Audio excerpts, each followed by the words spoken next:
में समझ लेनी चाहिए। हज़रत जाबिर बिन अब्दुल्लाह इब्न अब्बास रज़ियल्लाहु तआला अन्हु से रिवायत है कि रसूलुल्लाह सल्लल्लाहु अलैहि वसल्लम ने फरमाया, मेरी उम्मत को रमजान में 5 चीजें ऐसी मिली जो मुझसे पहले किसी नबी को भी ना मिली।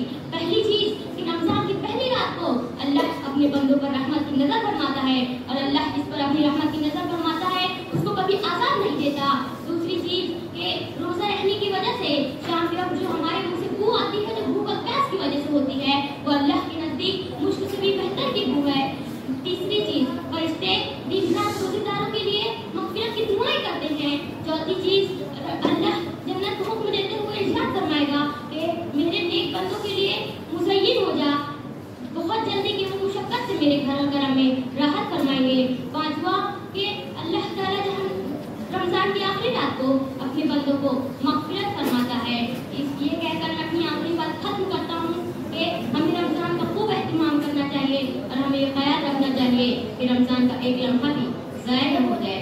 अस्सलाम वालेकुम।